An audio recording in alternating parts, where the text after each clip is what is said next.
also on the editorial advisory board of many reputed journals and BOS member of several universities, elected twice as editor-in-chief of Indian Journal of English Studies for 6 years. He presently holds the position of Vice Chairman, Association for English Studies of India. Professor Mishra has been the recipient of several prestigious awards, namely AIMS International Distinguished Service Award 2008, AIMS International Outstanding Editor Award 2009, and Excellence in World Poetry Award given by International Poets Academy, Chennai, India in 2010. He has been recently conferred with the citation of the brightest honor on 1st September 2020 by International Sufi Center, Bangalore, and recognized among 25 Indian English poets for their contribution to communal harmony and cosmic humanism. Ladies and gentlemen, please welcome Dr. Binod Mishra. Sir, over to you. Thank you, ma'am. Once again, respected Professor Samlal Soni sir, Director NIT Uttarakhand, the other director of NIT Trichy, whose name I am not familiar with. Professor Mini. Professor Mini, ma'am. Yes. The registrar of NIT Uttarakhand, whom I have met several times. The coordinators of this program, Professor Ajay K. Chaube, Professor Renu Danwal, and my namesake, Professor Binod Balakrishnan, whom I have met perhaps for the first time. Esteemed faculty members,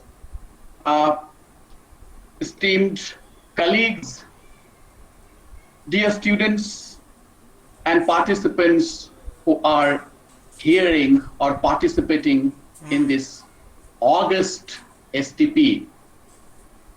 It actually gives me an unspeakable joy to be invited as a keynote speaker by the two institutes, namely NIT Uttarakhand and NIT Trichy, and especially to NIT Srinagar, whose pleasant memories I carry within, since I have visited NIT Uttarakhand on several occasions. But then things have changed. Now, once again, we are meeting, but in a different avatar. As my namesake rightly said, we are facing an age or a time of restlessness. But sir, I believe in movement alone is rest. We are actually moving now, adjusting now, and that actually has been possible only because of the conferences, seminars, workshops of this nature being organized by reputed institutes. My dear friends, as my namesake rightly said in the beginning, the soft skills significance has become more now than it was in the past.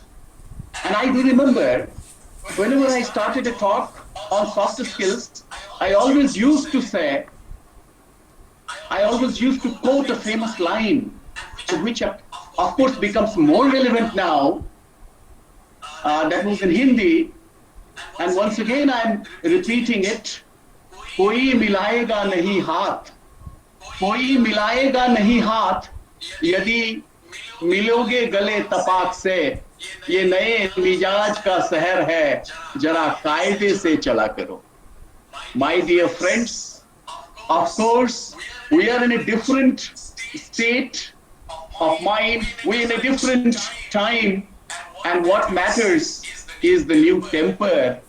And what can be a better and appropriate temper than the temper of organizing conferences on the title Soft Skills and Personality Development. These two terms are actually very vast. And the job that I have been given to give a keynote address, I of course will try my level best to touch upon some of the areas because I have to give an overview.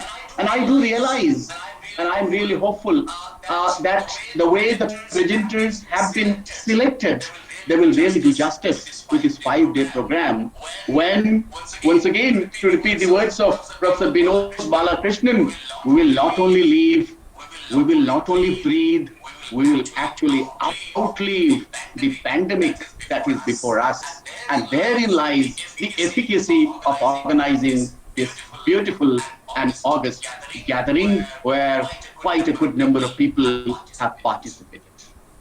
Now, if this august house allows me, I would like to share the slides because, as Professor Balakrishnan rightly says, from the analog to the digital. And of course, in the digital age, it is only the slides that makes us live. It is only the faces that makes us remember. It is only the feeling that people on the other side are listening to us, make us reminisce that nothing is lost. There is a lot to be discovered. There is a lot to happen, and there is a lot that we can make happen. So let me begin my slide sharing. Yes, sir. Yes, sir. Yes, just a minute. Present now, present now.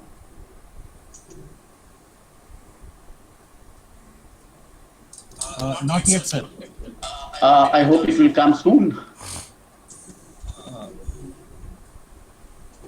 There. Is it visible now? Sir, presenting. Yes, sir. Yes, sir. Please. Yes. Right, sir. Yes, visible, sir. Yes. Fine, sir. So, as the title of the seminar, title of this STP goes, Soft Skills and Personality Development, I thought how to cohere the two terms so that much can be done. And the title that I chose for my presentation is Role of Soft Skills in Personality Development.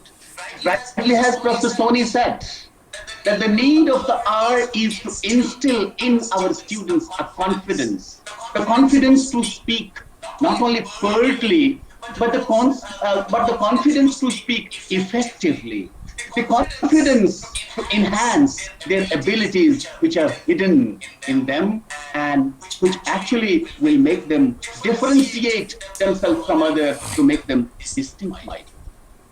Now, whenever we talk about the word soft skills, actually our minds go to wonder in an area of how many skills can there be? What are soft skills? And what are personality? Can these two terms be brought together?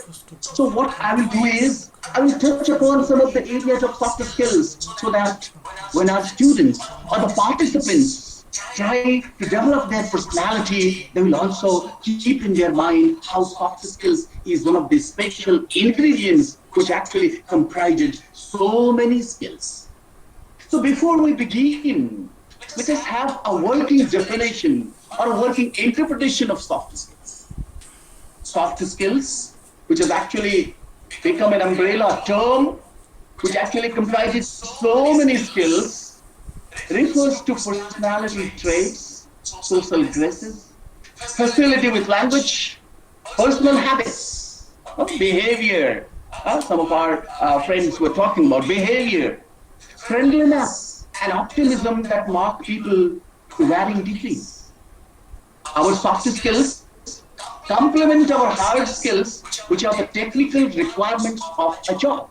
Professor Soni has rightly said, one may have a 9-point CGPA, a 10-pointer one may be, but if one does not have the requisite soft skills, one's having a very good CGPA becomes useless. So, soft skills can also be an important part of the success of an organization, especially if the organization is dealing with customers face to face. I do understand that this gathering comprises students of all layers, students of all levels.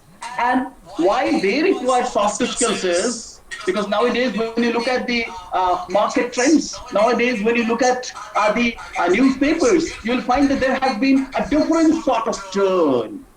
There are times, and the times that we are facing now, there are people who are being fired, people who are being removed, but there are also people who are being retained. Why are they retained? Because they are retained since they have certain capabilities without which the organization also feels a non-entity. My dear students, you too, in course of time, when you are going to join the organizations, you will not only require these softer skills at the entry level, but also when you are going to excel, you will require these skills. And when you are in an organization, along with your softer skills, because you have to deal with several people, you actually have to deal with people of different mindsets. You have to deal with people who differ of different natures, of beliefs, of principles, of faiths, of trust, whatsoever, of different cultures. How will you adjust? You can only adjust, my dear friends, if you understand people of different personalities, people having different personalities. So I'll also try my level best to touch upon different personalities, how it can make us happen to understand, how it can enable us to understand different sorts of people, so that when there is a sort of interaction, because we are living in an age where interaction matters. It is actually the interaction of Ajay K. Chaube and Renu Ma'am, which has actually resulted in the formation of such a beautiful gathering where people from different corners of the world are together and they are listening, they are participating, they are living, they are breathing, and they will outlive also. So, what actually is personality? On many occasions than one, majority of our young guys, when they think of personality, suddenly in their mind there goes an image. The image of Big B, the image of Akshay Kumar, the image of a good writer, the image of a good painter, the image of somebody who dresses well. Now, my dear friends, these such are the images that we create. But it is always better if we can understand what actually is personality. Very simple. No? Personality, the word personality derives from the Latin word persona, which actually means mask. Mask has become very popular nowadays. And you know, at times it so happens then when we are wearing masks, we are not able to recognize people. And same is the case with personality. So you look at a person, whether he wears a mask or he does not wear a mask, but then what is inside that personality? Because personality is an inside thing. You know, Paul and Lindsay Bowl go on to say, personality is the essence of a human being, what you are. It is not only your face that matters. It is not only your dress that matters. It is not only the way you walk, the way you talk. There are so many things associated with it. Personality, to be very clear, it can refer to a set of qualities that can make an individual distinct from another. There are many occasions when you think, why did that man react in that manner? Why one of my answers that I gave at an interview did not allow the selectors or from the selectors to select me? Why did I myself react like that? Why did I get angry? Why did I get sad? Why did I react violently? So, my dear friends, when we talk about personality, we have to keep into consideration that personality can refer to a set of qualities that can make an individual distinct, different. No two people, as we'll discuss, no two people are alike. We see people having faces, but then are all the people in the world having the same faces except those of twins? No, they have different faces. And not only have they different faces, they have different minds also. They have different mindsets also. So personality, in toto, may be called to be a set of emotional qualities, ways of thinking, and behaving. Today, You might come across many pieces of news in the newspaper where many of them go to extreme step. They cannot bear it too much. Oh, how long can I? There are people who can bear also. There are people who can bear also. And there are people who can share also. My dear friend, why, when you see a person who has a lot of patience, who actually can forgive a lot of things, why don't you now, don't you feel you could imitate them? You could. Now the question that might be creeping in your mind is, can we really imitate others? Can we develop these qualities? Of course you are. There are several theories also associated with it, and the psychologists have gone on either to form a theory, to deform a theory, to tell people about the theory, and again to retell people about the same theory. So there are differences, but we will actually, in a way, try to see what are the basic things that can make us in the level of those people who can be reckoned to be a man having a good personality. Now, in order to have a good personality, it is always better to carry some skills, as I said, and those skills are the soft skills. Now, you look at the present day condition, and that reminds me of a very beautiful line by Samuel Beckett, who says, nothing happens, nobody comes, nobody goes, it is awful. Now see, if some of us have such a sort of experience, or such a sort of idea, such a sort of belief, that nothing is happening. What if I have got a very good CGPA? What if I have crashed everything? No? Nothing can happen. You look at the graph, the employment graph that is there. What is happening? Jobs are being lost. People are being fired. But then, my dear friends, this view can only be a sort of pessimistic view. And this view is also the result of a mindset. There can also be some other views. Everything can happen. No? In Paradise Lost, now Saturn is thrown. Saturn is thrown from the heaven. And Saturn might have felt defeated.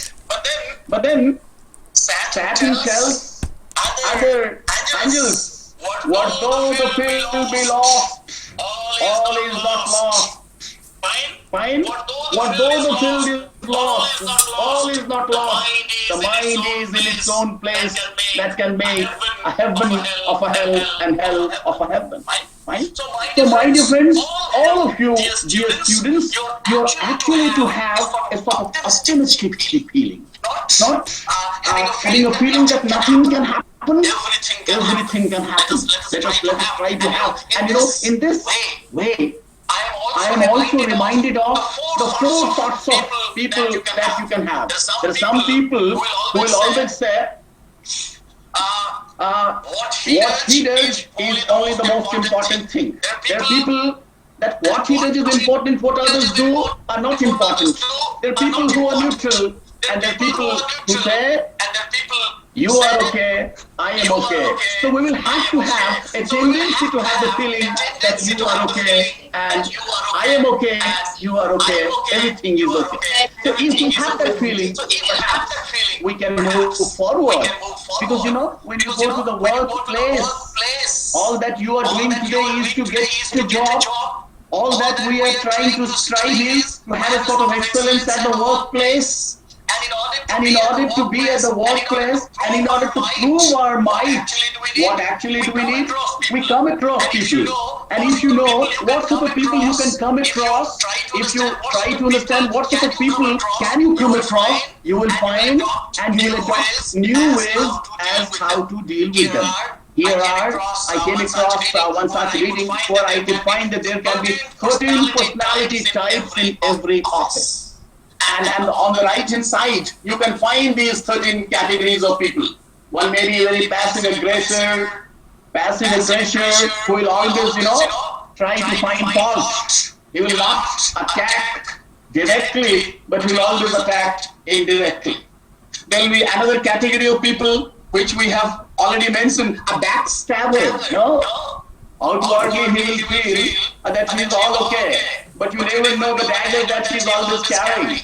Then you will also come across another category of people who will be the kitchen slob. Such people will always spread disgust, no? Disgusting atmosphere he will create. And when you work in such a situation, and if you have to interact with such a person, life will become hell, my dear friend.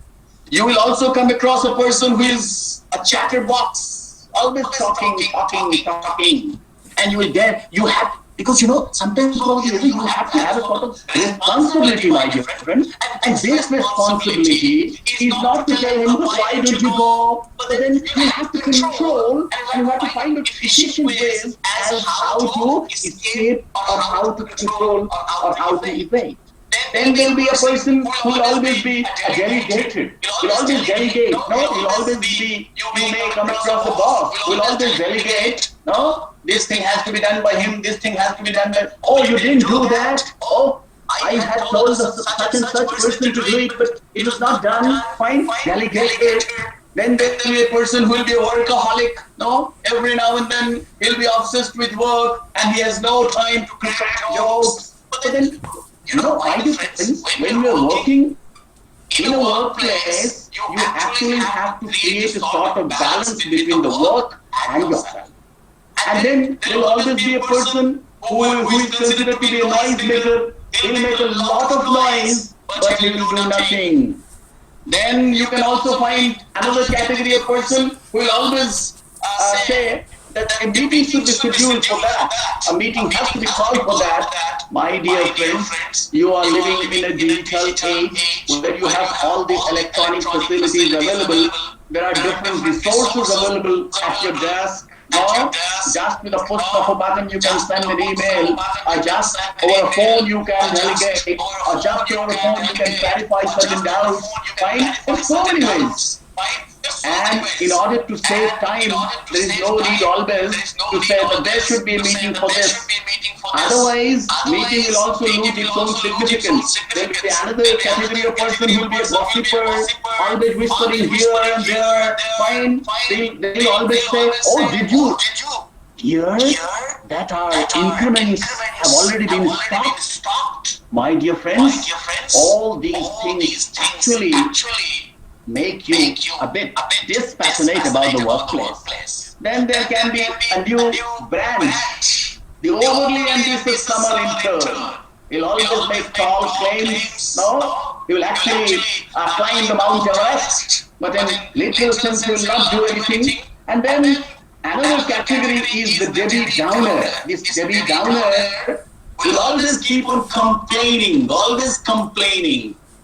Another category of person, which many of us are, we actually try to bombard everyone's inbox by writing lots of mails without giving the consideration as to who the recipient is. And then the last category is the TMI sharer. One will have a lot of information, too much information, and he will try to share it with others without understanding the importance of others' time. So you will come across all these categories of the person when you go to the workplace. How to deal with them? You have to deal with them because you cannot write off a person, but then you have to deal with them very efficiently. And you can deal with them with these skills. Can we get certificate? In society can be called soft skills. Now, as we mentioned in the beginning, that soft skills are related to the behavioral skills. Now, what are those behaviors? We of course cannot have all the skills. There are many people who say there can be 60 soft skills, but we can actually categorize them into these aspects. The very first, as Professor Soni rightly mentioned, is effective communication. Then the attitude, we shall be discussing all of them, though I will not have much time, but I will try my level best to touch upon all these areas, because these are the areas which are going to be discussed at length by many other exponents of this course. Now, when we come to effective communication skills, what exactly do we mean by effective communication skills? Man is innately a communicator, But are you really an effective communicator? Fine. You may be noisemaker, but not a communicator. You may be a TMI sayer, but not a communicator.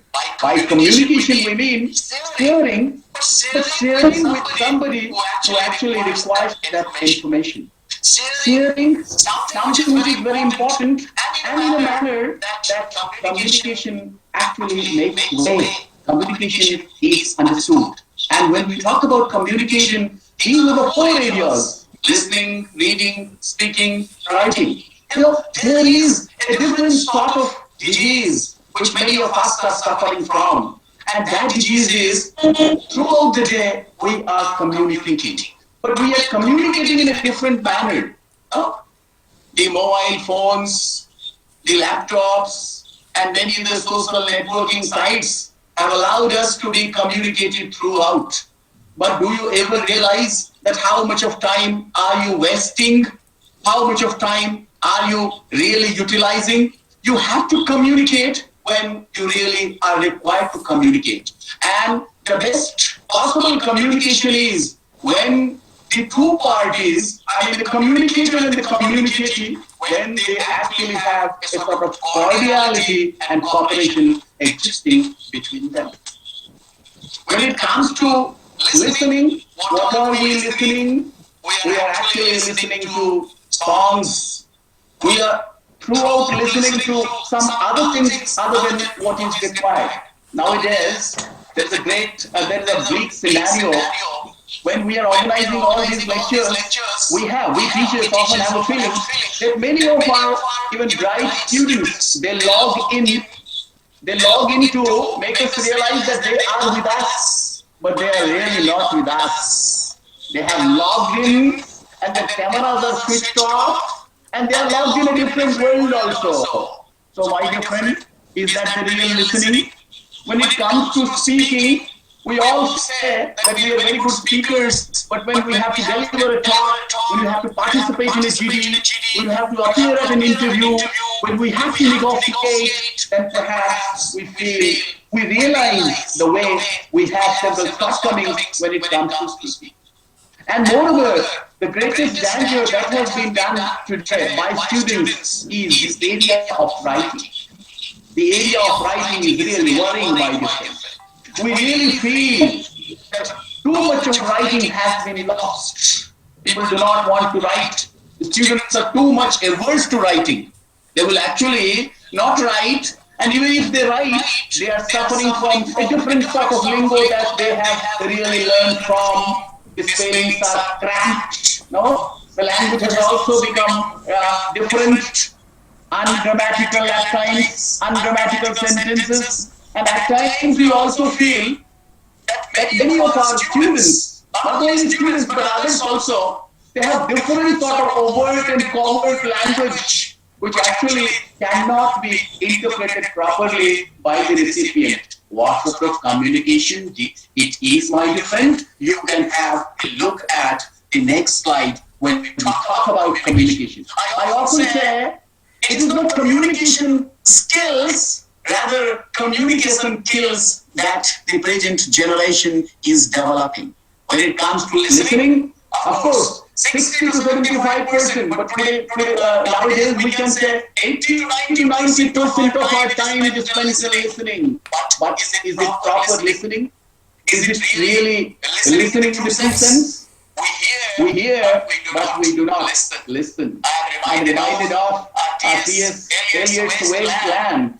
What T.S. Eliot wrote in the Wasteland in one of the sections about this communication lapse is even pertinent today, where even the lady of the house, no, she actually tries to communicate with the husband, and then the lines are, my nerves are bad tonight, come to me, stay with me, listen to me, speak to me.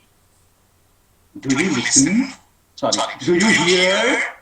And the man says, and suddenly there's a noise, and then the poet says, oh, what's that noise? And again comes the voice, the wind under the door. Do you remember anything? Is there anything in your head? And the other guy, I mean the husband says, yes, I remember we are in a rat alley where the dead men lost their bones. Now we are actually in such an age where listening is at stake. My dear friends, in organizations, if you do not listen and simply pay lip service, every now and then the boss will say, did you listen to what I say? Your colleague may say, did you listen to? And you are paying a lip service and say, yes, I listened. But if he asks the question again, what did I say? You really feel you have really not listened and you cannot provide a particular answer, my dear. So the need of the hour is to develop a sort of perceptive listening. Perceptive listening. By perceptive listening, what we mean is a conscious, cognitive effort. When we listen, let us listen to the words, my dear friend. Sometimes or the other, when you are at the negotiating table, you have to listen to every word very carefully, because active and very expert negotiators, they actually try to situate, they try to derive, they try to concoct everything in such a way that in the garb of the words, you can be defeated, you can be deceived, my dear friend. So in order to listen, what we have to do is, we have to make a sort of conscious, cognitive effort, cognitive. When we listen, let us listen with a purpose. When perceptive listening is inspired by a sincere desire to understand, it becomes more than a sensory process. It is actually a sort of attitude well expressed as a listening spirit. You know, my dear friends, I have said in many of my lectures, and others will also join me in saying, that all those people who have become very good and effective speakers, they first were very good listeners. Unless and until you are a good listener, you cannot become an effective. Why do you want always to imitate Big B? Because he speaks so beautifully. Why do you want to always imitate the Infosys chairman, Narayana Murthy? Because every word that the person speaks has got a message, has got a meaning, the way he has a control over the words, the way he wants to play over the words, my dear friend, that really matters. And this is possible only when you listen to the words of the speaker perceptively. Now, as I was saying, my dear friends, when we're communicating, majority of us have a feeling that in order to communicate, it is always to use very big words, no? Words which are sesquipedalian, the words which are long-winded, words which actually do not allow other people to interpret or understand the meaning, and that is why I say, is it communication skills or communication skills? Now let us have a look at this and decide amongst yourself whether you can really understand the implication of what is written in this communication. The speaker says, well, he said, in a promulgating your historic cogitations and articulating superficial, sentimental, and psychological observations, beware of platitudinous ponderosity. Let your extemporaneous decantations and unpremeditated expatiations have intelligibility and veracity with rhodomontade and tersonical bombast. Sedulously avoid all polysyllabic profundity, pusillanimous vacuity, pestiferous profanity, and similar translations. My dear friends, however qualified you are, but are you really able to understand and to interpret what has been said? If not, meaning thereby the communicator of these lines did not keep into consideration the background of his listeners. So my dear friends, whenever you speak, please also think, who am I going to speak? Whenever we are invited to a talk, the very first question most of us should ask the organizers, who will be my listeners, students, faculty members, or people from different backgrounds. So when you know that, perhaps it gives you an opportunity or a time to orient your talk, to orient your communication in such a manner that can bless not only the speaker, but also the receiver, that should actually have the quality of the gentle rain that comes from heaven, and it blesseth both who gives and to the others who receive, my dear friend. When we talk about speaking, I think there will be a complete session on speaking, so I will skip that. But then there are numerous ways of speaking. Not only by giving a talk, but also by participating in a GD. Also by participating in a negotiation. Also by having a sort of collaborative project. When you are collaborating, when you collaborate, do you really talk? Do you really talk out? Do you really discuss all the items of collaboration? Do you really discuss all the issues that can either backfire or that can spearhead future collaborations, my dear friend? So there are many ways when you speak, you should have actually a tendency to understand why you are speaking, what are you speaking for, how words will mean or demean, how words will deceive or defeat, how words will control or how words will deceive or how your words will destroy. There are numerous ways where training and business presentations, GDs, and negotiations are very important and pertinent. Of course, majority of you are going to give presentations in the days to come. But I'll not go into the details, but simply to tell you that there can be 4 categories of presentations that you have to decide. But each of them is as dangerous and as fruitful as it can be. Much depends upon the user as how he uses it. When you're going for a manuscript presentation, you have a written sort of note. What you do is you are going to read. Will you really read everything, my dear friend? Will you really by your reading benefit all others? Will you be able to have a sort of control with the crowd, rapport with the crowd? Will you really be able to create a sort of friendliness that we are talking in terms of podcast? But then many of you will feel, let us memorize that presentation, and as I said, we'll be very happy, my dear. When you memorize, what will happen? You memorize and you forget. We are all mankind, we are all people. And God has given us a beautiful gift of forgetting. And sometimes this forgetting pays, sometimes this forgetting fires also, my. So when you memorize your presentation, you are bound to fail.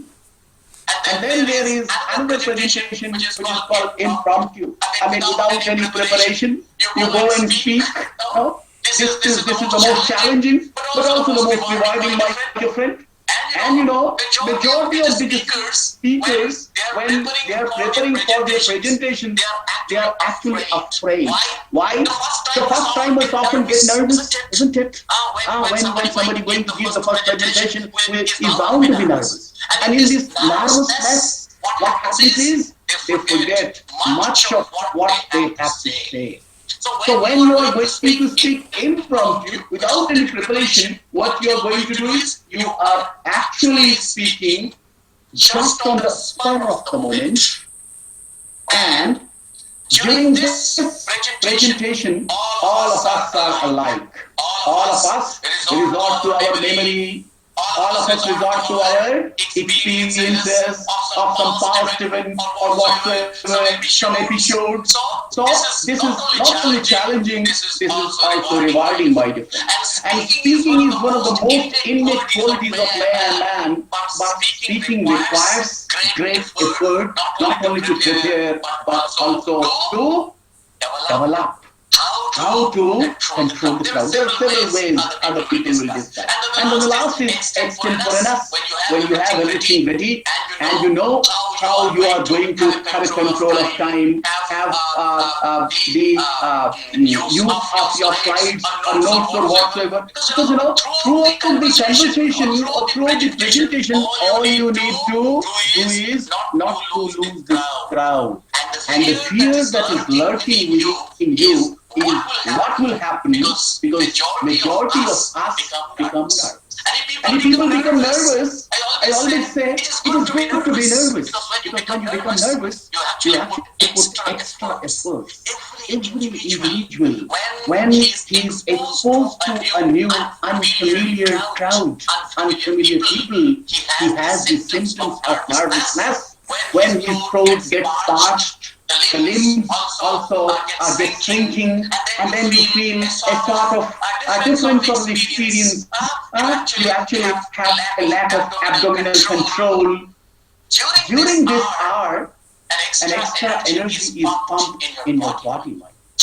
So I always say nervousness is natural, and in order to avoid or combat nervousness, there are certain things that you must do. What are those certain things? I will not talk much about preparing, but what I will say is, when you have been given a time to give your presentation, it is always there before time. And even careful people, seasoned people, experts also see to it that they reach the venue. Nowadays the venue is different, the venue has changed. This Google, Zoom, no, WebEx, MS Teams, whatsoever, fine. So you have to be there because you never know. You are men. You have to have the control over the machine. And machines may be erratic at times. And who can control over? It is only you, my dear friend. It is only Binod Mishra who can have a control over it. It is only Binod Mishra, my friends, who can have a control over it. That is why I say nervousness is better. Let us experience some bouts of nervousness. And when you have these bouts of nervousness, you also may have a fear as to what will happen, whether the sky will fall upon, or the earth will crumble, or Sita will be buried. No, my dear friend, nothing will happen. I always say, please have a sort of illusion. We are living in a world of illusion. We are living in a world of delusion. And tell yourself, fine, because here are the glories of being in illusion. Always have a sort of optimism. No, nothing can happen. And I always say, let us invite some amount of good feeling. Think of some good feeling and say, खुशफहमियों में भी जीना एक कला है, कौन कहता है presentation बला है. My dear friends, if you invite that sort of illusion, that I have been asked by these people to give a talk, actually there are some sparks within me which will actually result into fires, and not only it will ignite, but it will actually provide them a sort of satisfaction. So arrive before time, speak with your listeners. Listeners are only to learn, they are not to judge. Many youngsters often have a feeling that they are looking at us now with a sort of eyes that they will guide you down. No, my dear friends, they are actually waiting as to what your lips will twitter, or what your lips will chatter, what your lips will chirp, and how they will create a beautiful world by the beauty of their expression. Look at the audience members. Now, what is happening when we are communicating? Many of you already might have switched off your cameras and might be giving the impression that you are with us, but you are not with us. And the same feeling also appears when you are a part of the crowd and you are not a part of the crowd, my dear friends. How can communication take place, my dear friends? So in order to make any communicative situation successful, all you need to do is to understand that nervousness is natural, and both as a speaker and as a listener, you have to understand this. Have pity for the speaker. Have sympathy with the crowd when you are a speaker. And then perhaps you will have the desire and you will have the caliber to excel. You can excel. And how can you excel? Because you have ideas. Ideas have always ruled mankind. Even today, in an age, in a post-modern world, even today we are looking back and trying to memorize the ideas of big people, of all great people, only because of their ideas. Their ideas are still with us. So you have ideas, but what if you do not let your ideas come up? What if you do not let your ideas take the form of words if you are not going to articulate? Ideas are to be expressed. Let us have an idea. And if you don't have idea, have ideas. How can you have ideas? Not from the market, but from the books, but from the speeches, but from the talks, but from the conferences, but from the symposiums, but from the workshops. Participate. And when you're participating, not only participate, but listen. Listen to the way somebody or the speaker is pronouncing a particular word. Listen to the dexterity, how he provides that word a lot of meaning, because much meaning lies with the speakers, how he really has a control over the words, and how he throws the words. Throwing of the words is very important, right? And in that, actually, not only will you use intonation, your force, pitch, delivery, but also you will be utilizing your silence and your pauses. Especially we find that the novice speakers, those who begin, what they want to do is they actually want to speak so fast that listeners they are left behind. Otherwise, what we need to do is we actually have to bring a sort of synergy between what we speak and what the listeners are listening. And this is possible only when you situate silence and pauses through your speech or through your talk. Next. Writing, as I have already said, people are much averse to writing. They don't want to write. Do you ever realize that there's a lot of ideas within you? Have you ever been able to access your own ideas and to write? Of course, when you are at the job place, whether you want to write or not, you will have to write. And what are the things that you'll have to write? Reports, memos, because you are going to become a CEO. You have to allocate jobs. You actually have to conduct meetings. You actually have to send proposals. And especially those who are pursuing their PhDs, they have to write research papers. And research papers not in local journals, but in journals which have actually been recognized and which are in depth. Scopus, a web of science, and then Q1, Q2, science, ABDC, whatsoever. There are several categories. How can we write effectively? When we are so averse to writing, it actually requires practice. Writing is the practice. One day you sit at your desk and start writing whatever you know, and then when you develop the habit of writing, every day you'll find, you'll discover within yourself a new person who is emerging as a writer. Writing is very easy, my dear friend, as Mark Twain said. All you have to do is to cross out only the wrong words. When you write, when the first time the idea comes, write as spontaneously as you can. Because when you write for the first time, the ideas are very original. You do not sit like Fowler and trying to find out where is the grammatical lapse. But when you are going to revise it, see, can you change this word? The change of a word may change your fortune, my dear. The change of a phrase may change the entire outlook of the entire document. So why can't we do that? Are we really following a proper format? It is really a matter of great disappointment that writing is at a loss. Our young guys, they have forgotten the test of writing letters. Once there was a time, letters were very important. But then, what they are good at, they are good at writing emails, and their emails also have lost addresses. No?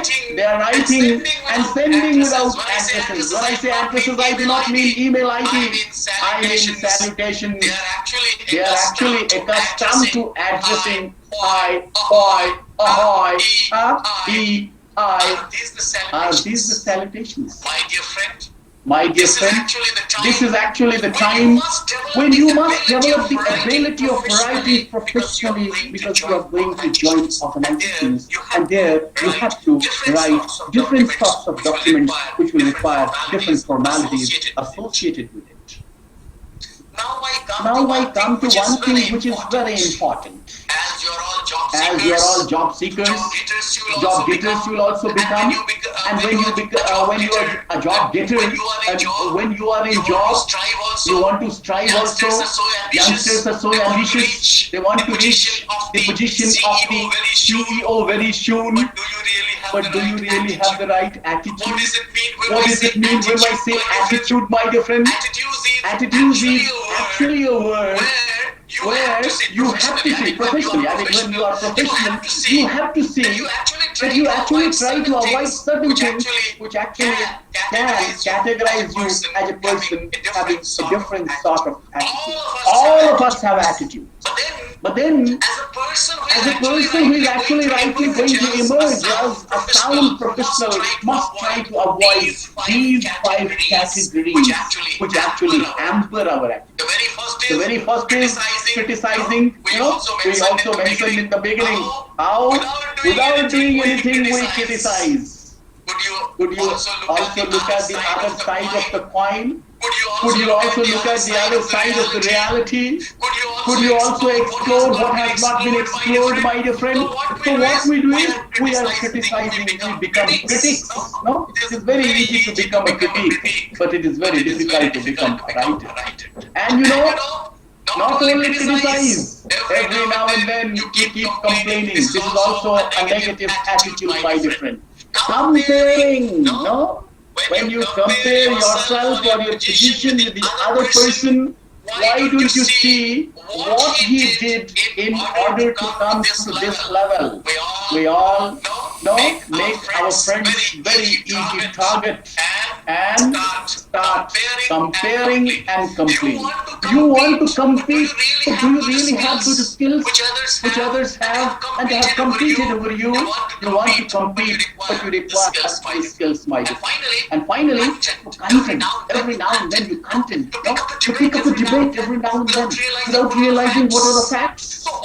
So all these are actually going to hamper or going to harm the right attitude. Today we need a can-do attitude. By can-do attitude we mean if you are at a workplace, you actually have to develop a right attitude, and this right attitude is called can-do attitude. Now, bosses do not want to listen that you cannot do it. No? When you have always a lame excuse, that is not life. Meaning thereby, without realizing or without putting your effort, you simply come and say this cannot be done. No, that is actually going to happen. Today the world requires people who can adapt to the changing situation. Nowadays there is a lot of hue and cry in majority of institutions when these online classes are going on.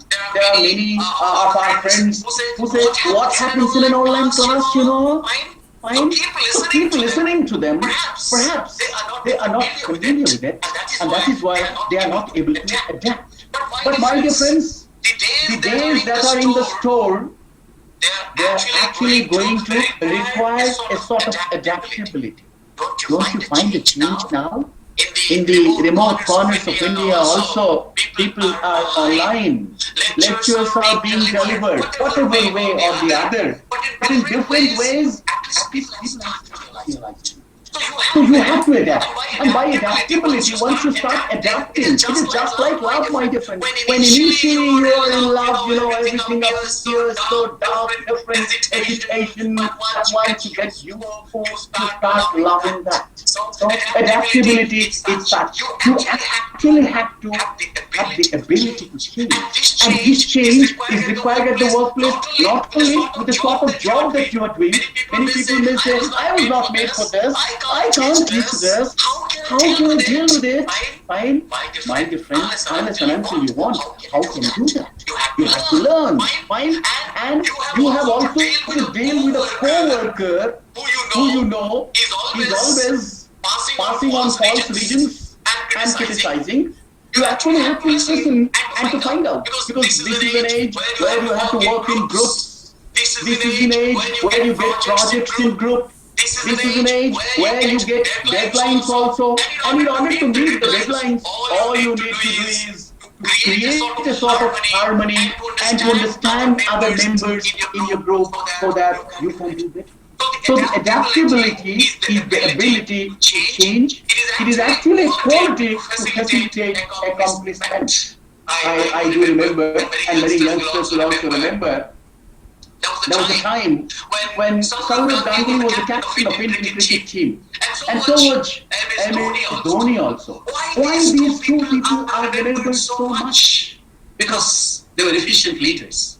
Leaders who listen to, leaders who can comply with, leaders who can find out the best in whosoever it is, leaders who know how to utilize. Because when we talk of soft skills, we also have to see how this adaptability can lead you to become a good leader. Fine. Every now and then, imagine if a player does not do well in one match, does that ensure that he will not perform in the other match also? It is a question of patience. So once you are in a team or in an organization, all you need to do is you need to follow the flow and not run against the tide. Every organization is different, but you have to make yourself distinct. And how will you make yourself distinct? You can make yourself distinct simply by following a can-do attitude. This can-do attitude is called a sort of optimism that I have mentioned in the beginning when I was talking about soft skills. As I said, this adaptability can develop in you a sort of leadership. And how can you be a leader? You can be a leader only when you have a good team. And good team is to be created. There are people, you are actually to convert people into team players. How is that possible? By understanding them. By understanding, not only understanding, but empathizing with them. When you get a group task, you'll find one of the persons is a circle. No? You often come to the judgment. No. One of the side effects of communication today and in the digital communication today is people come to judgments very soon. But my dear friends, when you try to understand the entire scenario, perhaps your impression of a person or a thing will change. As rightly has been said by Sujane Bigley, in most models of future organization, teams, you see, two esteemed institutions have come together. This is actually, one extended the hand, other joined the hand. So this is actually called team building. And when you are going to build teams, there are several dangers also, but you have to get ready for those dangers. And how can you overcome those dangers? By having the leadership ability in you. Two teams meet. No. When two teams meet, they meet not only to communicate, they also meet to translate the communication into dreams. When you are going to develop teams, there are 4 stages, as B.A. Tuckman says. What are those 4 stages? Forming. So initially we will form, Ajay will and Renu ma'am will not agree with the other members of the other organization of the team when they are going to form. So initially when the formation is there will be a storming. The 2 sides will storm with the ideas. The ideas will come at times with violent discussions, fine. And after discussions, only real thing can come. Truth can emerge only after discussion. There will be conflicts, but this conflict is not a quarrel. No, at times what happens when there is a conflict, we write of a man calling him inimical. When there is a conflict with some other organizations, again we try to avoid. But no, that is not fruitful leadership. Fruitful leadership lies in bringing even the unharmonious people to harmony. That is where lies leaders. That is where lies leadership. So the forming stage will be there, and then there will be a storming stage, and ultimately you will find after the heat the heat comes down, the beautiful clouds wash away, the rains are there, the plants take shape, and then there are flowers. So this is like this, my dear friend. So when you are developing teams, you will have to cross all the stages, and they will really provide with a sort of acumen to move forward in a very positive direction. If there are conflicts, how to avoid? That may be a question.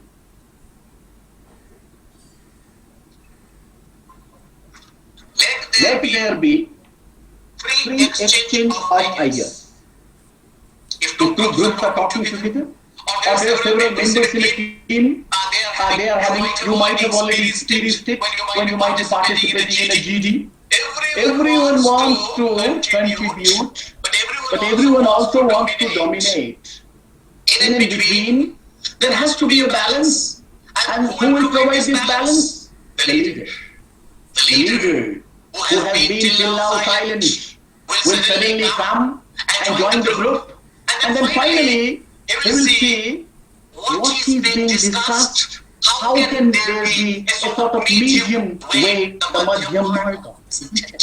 So let there be a free exchange of ideas. At times, while you are exchanging ideas, the atmosphere may become informal. No problem. Everything cannot be written. Everything cannot be recorded. That is why you might have seen when there's a lot of pandemonium, even in Parliament.